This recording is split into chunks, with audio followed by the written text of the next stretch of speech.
Welcome to In Focus. I'm your host, Yesenia Taveras. Did you know that over 2 million children have incarcerated parents, and both the absentee parent and the child go through a whirlwind journey of experiencing emotional meltdowns, independent detachment, and also an identity crisis, and trying to figure out who they are during the process of this journey. Joining me right now is a young gentleman who actually went through this journey with his father. His name is Ahmarr Melton. He's going to tell us all about his journey, and not only that, how his drama play, I should say, Out of the Ashes came about. So welcome to the show. Thank you very much for having me. Thank you. I mean, this actually really hits home because as I learned earlier today with your friend who we just had on, Calvin, I've also known people growing up who had parents who were incarcerated or cousins and things like that, because you go to school with a variety amount of people in our community. But before we get into Out of the Ashes and what your play actually does, let's get in a little bit about Ahmarr, who Ahmarr is. Sure. So I'm Ahmarr. I'm a husband. I'm a father of 3. And I'm an advocate for children who grew up with parents in incarceration. And you're a Wilmingtonian? Wilmingtonian, yes. What side are you representing? North. North side. North side. I grew up on 25th and Madison. I spent the first 9 years of my life there. Then I moved to Claymont, but I still spent a lot of time in the city. My grandparents have lived in the city for many, many years now. And unfortunately, in Wilmington, you go to school with a lot of kids who have experienced someone in their family who's been incarcerated. But how did this journey start for you and your father?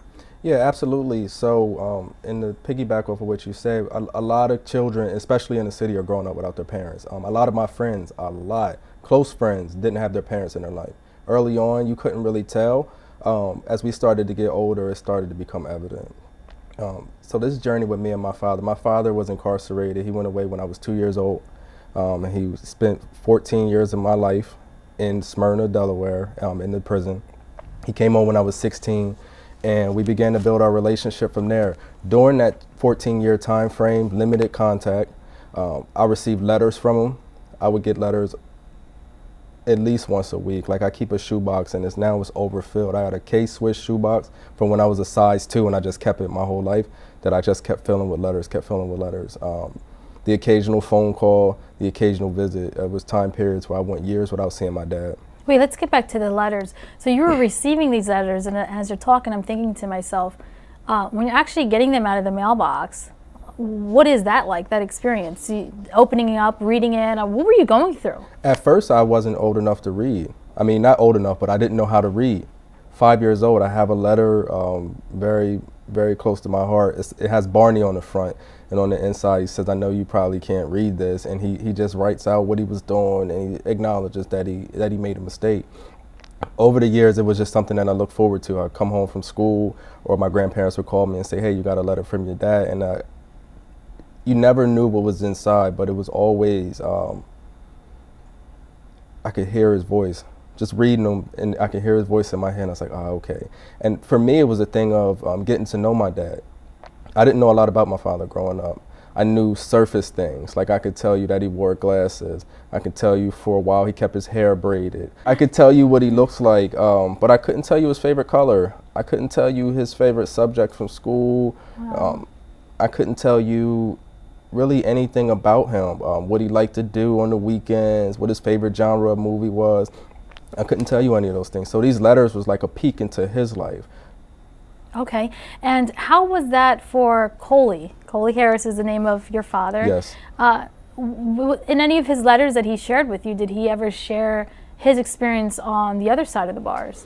Yeah, so great that you asked, because I'm actually rereading through the letters as I type them up, because I'm going to form them into a book with my perspective on them now, being an adult looking back on it. Oh, that's wonderful. His experience behind bars, so he never wrote anything that would kind of upset me per se. Like, he never said like, oh, I'm so stressed out or anything like that, but he would say, you know, I made a mistake. I acknowledge that I'm gone from you and it hurts. You know, he would tell me about when his friends or family would come down to visit, but he would also explain, you know, when these people leave, or when the family and friends leave, how he feels a void and how he wish he could go home with them. And he used that as a tool to tell me, don't make these same type of mistakes. Communicate with the people around you and let them know how you're feeling. Don't keep anything bottled up, so that way you don't, you know, hurt yourself or hurt others. You know, in some of the letters he explained, you know, the jail food is nasty, different things that they have in jail, like volleyball games and stuff like that. Nothing that's fun. Like he would say, we're playing volleyball. None of this is fun. I would way rather be home with my family. Okay. And how did that resonate for you? Feeling that, knowing that here you have a father who's incarcerated, but he still loves you and he wants to give you all that emotional attachment, but he's far away. Every single letter communicated his love to me. How I received the letters has definitely changed as I got older. Being an adult now and having my own children and looking back on these letters, I remember one time I just read them. I just sat down and started reading them, and it broke me down to tears, because here this man is miles away expressing his love to me frequently, and it's nothing that we can do. Because how much time do you have to serve? He served 14 years. 14 years. And so what did that look like? Can you paint a picture for us? Phone calls, visitation, driving all the way down to Smyrna? Yeah, so early on, we would get up Saturday mornings, and my grandparents would take me to go see him. His mother and father, they would come get me, and they would take me to go see him. And at first, it was sort of like an inconvenience to me. I'm 7, 8 years old. Saturday morning, I want to watch cartoons. Sleep in. I want to sleep in. I want to throw my shorts on and go out back and play with my friends. And it's like, oh, you got to see your dad today. And I'm like, oh, here we go. And not that I didn't want to see him. It's just that I would have rather do other kid things. Get in the car. We would drive to Smyrna. Smyrna felt like a lifetime away at that time. It felt forever. A long trip. Yeah. We would get there, and they have little lockers in the facility. You take your keys out, you take your change out, you lock it up, you go through, they wand you down with the metal detector. They put you in a room, they shut the door and lock it, and then they open another door. That door opens up, boom. And then you walk down this, you're outside at this point, but you're walking down like this corridor kind of. It's gates on both sides, and it's barbed wire around the top. You go through, you open another door, and then you come around, and then now you're on like a playground of sorts with picnic tables and things of the sort. And I remember there was a time when I was claustrophobic, and I remember I was like, I hate the part where they lock you in that one room. Yeah, take us back to that kid. For a child, for me, it's trauma. It's trauma. It's pain. I think it manifests itself in different ways. So being locked in that room, and the room is kind of big, and looking back on it, it wasn't terrible, but just the whole process for me, it was like, wow, this is a lot. And we would go and we would sit down and we would have these visits, and he would talk to me. He would kiss me and tell me he loves me, and we would talk about school and different things like that, but they never seemed to last long enough. I can imagine. Hour and a half, and then we pack our food up, and now I'm leaving. I'm walking away from my father, the person who's supposed to be out in this world with me. It hurts. And as a grown man, your father, and as a young kid, and it being the stereotype that men don't shed tears, did you guys ever share that emotional moment? Yeah, absolutely. I was 13 and we went to visit him, and for this visit we couldn't touch, like we couldn't hug or anything. There was a wall about this high, so I was sitting on the bench and I could see him, and we would talk, and he just looked at me, and you could see the emotion in his face, and he took his glasses off and he began to cry. And I'm looking back at him, staring him in the eyes, and it overwhelmed me. It hit me. I was like, wow, this is really happening to us. Like, it's hard for me to talk about it now. Yeah, I'm almost about to cry because I'm a parent myself, and I'm like, wow, this is just heartbreaking. Because I'm an empathetic person, and so is he. And he was looking at me, and I'm sitting up, this 13-year-old kid staring at him, and now a grown kid. Yeah, and this is the point in life where I needed him the most. And there was nothing he could do to get to me. And I mean, we cried, and the person who had brought me there kind of held me, and it was 5 minutes of a visit just crying. Like we couldn't get ourselves together because it hurt. It hurt. It's your dad. You want him there with you. Right. And I'm a strong advocate that every child should have their father. Rather, if the parents broke up, if they were divorced, widowed, fought in our country, unfortunately didn't make it back home, every child deserves their father just as much as they deserve their mother. Absolutely. Children who grow up without their father are more likely to commit a crime, They're more likely to go to prison. They're more likely to have behavioral issues. And I was reading a statistic. They're 279% more likely to carry drugs and carry guns on their person. And through your experience, why do you believe that to be so? Is it the mental strength that you lose? Is it trying to be attached to something and it just happens to be that population, that community on the streets? I think it manifests itself in different ways. Looking back on my personal experience, I could see how people fall into these traps per se. You grow up in low income neighborhoods, there are different things around that these children are exposed to that they very well may not should be. You figure, I think they call it latchkey kids, where your parent is at work and you're home from school. So my mom worked until 4:30. I was at home by 2:30 out of school. That's 2 hours where out by myself. I'm supposed to be in the house, but I can go hang with my friends and sit on the green box. And I was gonna say, this happens a lot in Wilmington too. It happens all the time. Yeah. You sit with your friends, and at any given time, your friend might have $3,500 in his sock. Your other friend might have a gun on his hip. You guys are all young, and everybody's into different things, and you just kind of around. You know, if something in the mix, and things happen like that, and before you know it, now you caught up. They might send you to Ferris 6 months. You come home, and now you're just different. Now, and it perpetuates. With the father role is very important because in a lot of households, like the father is like the disciplinarian. And granted, every household runs different, right? And moms can do it. I know a lot of mothers, including myself, who have raised successful young men and women without the help of the active help of the father in the household. But it's nothing like that man's voice. Better listen to me.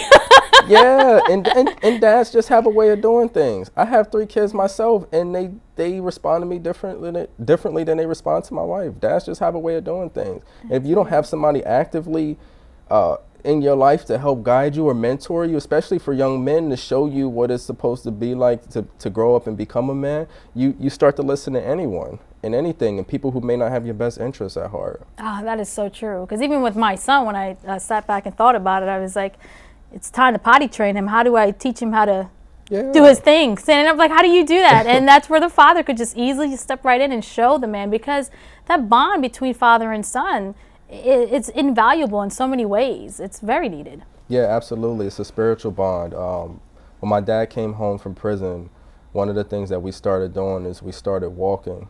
We would walk on Sundays. We realized that we had to take it slow in building our relationship, because he came home and I was excited to have my dad back in my life.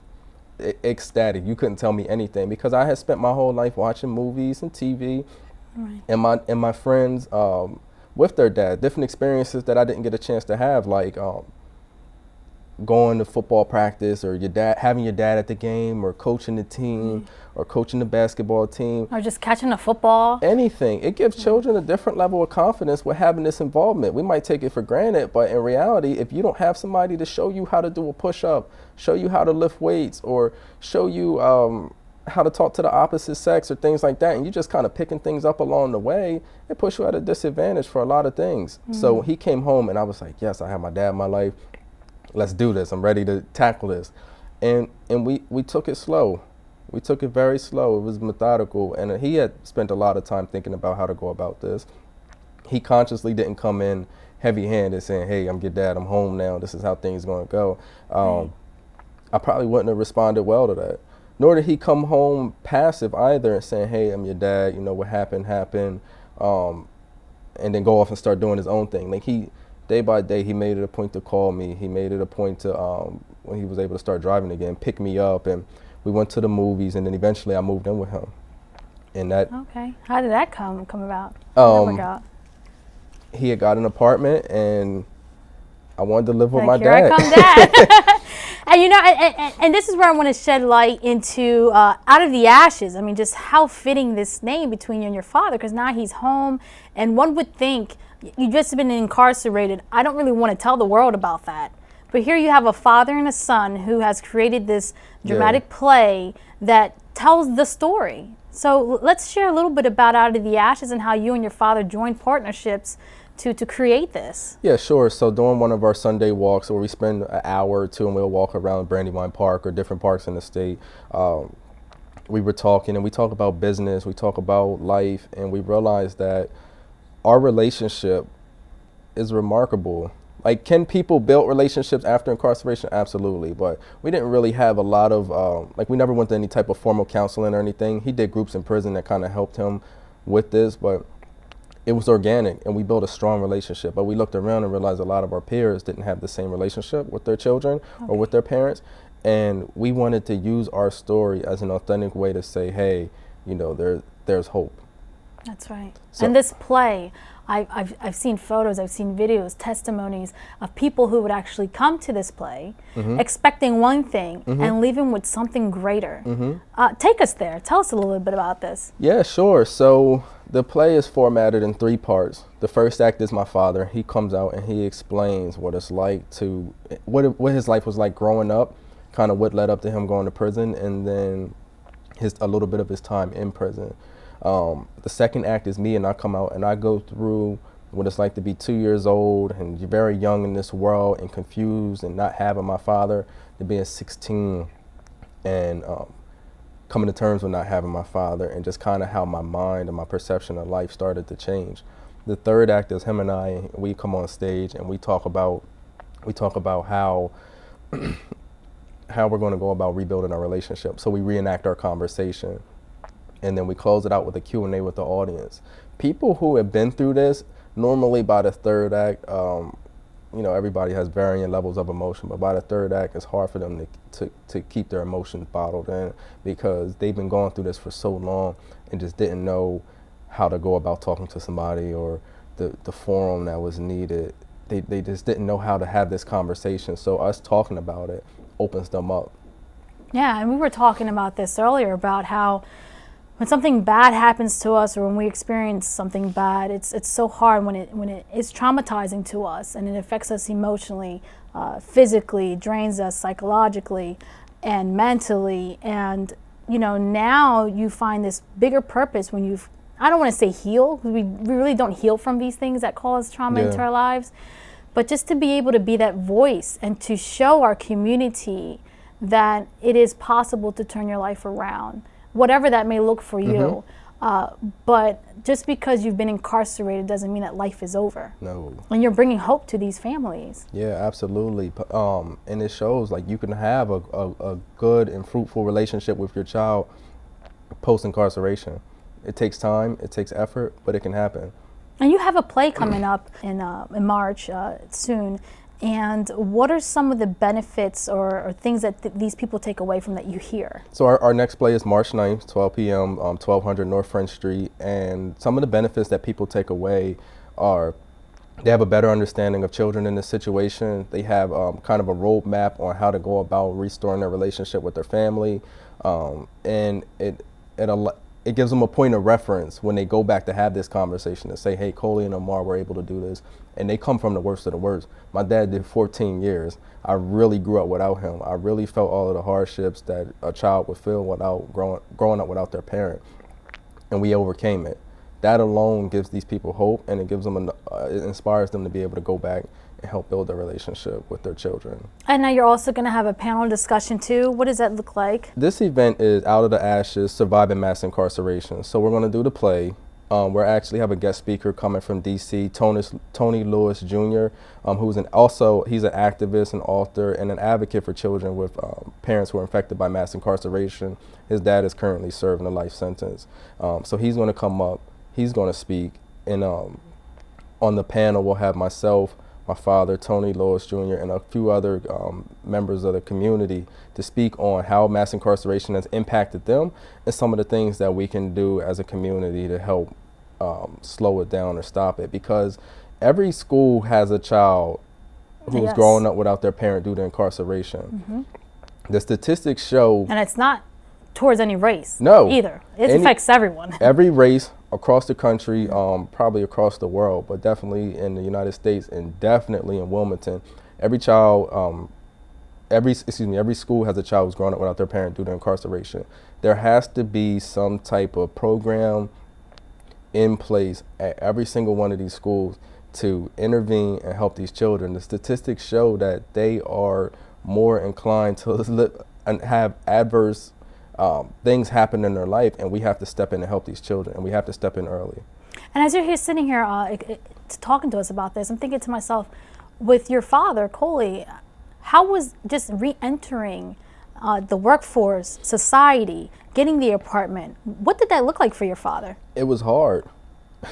It was hard. When he came home to the Plumber Center, that whole process in itself is a challenge, because still you're free, but you're still in custody. You still have to do things a certain way. He had to get a job. So he started out doing odd jobs, and then he got a job in construction, and eventually he was hired at the DoubleTree in Wilmington. And from there, he was able to start working and saving up, and then he got the apartment. And he took baby steps. It's not easy at all, especially when prior to this, you were in the community doing God knows what, but money wasn't an issue. Now, to do things the right way, it's more of a challenge. But he took the challenge, he took the baby steps, and he worked through it. And now I'm looking at Ahmarr as the father who could have deviated his path just like his father and could have ended up incarcerated, but you did not. And now you're raising children who have such a strong father. How did this Ahmarr that we see today come about? The Ahmarr you see today is here because people poured into me. My mother, my grandparents, specifically my grandfather, he made it a point to make sure that I was a productive member of society. He took me to Boy Scouts, took me to chess club, he took me camping, fishing, anything that a little boy could do, he was there for me, and he set an example of what it was to be a man. Members of the community in these different organizations poured into me, they spoke to me, and they showed me what it was and what I should be. They set as a role model, an example, and I just kind of followed that. And so, Ahmarr, what would you say to the young kid who is watching and who's thinking, my dad's locked up, things will never change, or I might not want to get up in the morning because there are certain times I got to see my dad and I don't want to have to go through that or drive all the way down to Smyrna. I'm just thinking of all of these different variables that can deteriorate someone from actually still building that relationship, because you've allowed your relationship with your father to survive. And so for that young kid who is getting unmotivated, uninspired, and is kind of losing hope in this situation, and might have kids now, because a lot of young kids are having kids young. What could you share with us? What would you say to that person? A person in that situation, they have to understand two things. It's going to be okay, but it's also going to be a challenge. I think a lot of times when we have this conversation, we always say it's going to be okay, but we don't set the expectation of the challenge. Going into it knowing that you're going to have to work a little harder, you're going to have to consciously hold yourself accountable and find mentors that'll hold you accountable. You're going to have to enroll yourself in programs and do productive things to stay away from this other path. All part of the challenge. Once you know ahead of time that you're going to take this on, then it being okay looks different now. It's a better life for you. You're still going to have times where you look back and say, wow, I really grew up without my dad. Life was really harder for me because my father wasn't here. You're going to have those moments. Life wasn't necessarily harder for me without him, but it still was a challenge for me, and every day I have to face that. But that doesn't get in the way of me moving forward and pushing forward with my life. And now I know your father, Coley's not here with us, but I feel he's here with us in spirit. And what do you think, since you've been working with him on these plays, what would he share with that father who is behind bars and has lost hope with that connection with their son or daughter? What he would share with the father that's behind bars and that has lost a connection with their son or daughter is, you have to understand your role in the matter. You can't look at it that you have to get the child's permission to re-enter their life. The child didn't do anything wrong. That's deep, permission. You have to. The child isn't the offender, you are. So you have to get their permission. And that could take a long time. It could take years, but once you have it and once you're back in their life, the relationship is invaluable. So you have to take your time, you have to get permission, and you have to see what the child is expecting from. It's just a lot. Patience, communication, and staying engaged with the child are the three key things. And if there was one or two or three things that you could share with us that helped your relationship survive and stay consistent, even up until the day he was released, What could you share with us that would help that relationship survive? The thing that helped the relationship survive is the consistency. Like as I mentioned before, I have a shoebox overflowing with letters that he wrote me. So even though he's home now, I still get to look back on it and say, although he was away for over a decade, he never stopped showing me that he loved me, and he was conscious about it and consistent. So being consistent, finding a way to show your child on a consistent basis that you love them, even if they don't understand now. And thank you so much for shedding light on your journey, finding the strength to share it within our community. So what do we look forward to before we leave for Out of the Ashes? Out of the Ashes, March 9th, 12 to 4 p.m., 1200 North French Street. We're looking to have a huge turnout. Over 300 people have registered, and we're really going to dive into what surviving mass incarceration looks like up at Kumba. And to stay in touch with Out of the Ashes, you can go to outoftheashesllc.com. We have a contact form there. If anybody's seeing this and would like to get in touch, you can certainly reach us there. Or have it within their school or after school play. Absolutely. Because I know a lot of middle schools and high school has plays too. And maybe you can partner with a school here in Wilmington and have their drama league involved into this. I mean, I'm just seeing big things for you and your father, because like I said, this is a population that most people forget about. But as you mentioned, there's so many children going to school with incarcerated parents, and they need this. Yeah, absolutely. Yeah, we would love to partner with any organization who has a child who's affected by this. Helping one child means that it was worth it. It is. Well, thank you so much. It was worth having you on the show today. Thank you so much, Ahmarr. We appreciate you. Thank you. You're welcome. And on behalf of all of us here at WITN 22, thank you so much for watching. I've been your host, Yesenia Taveras.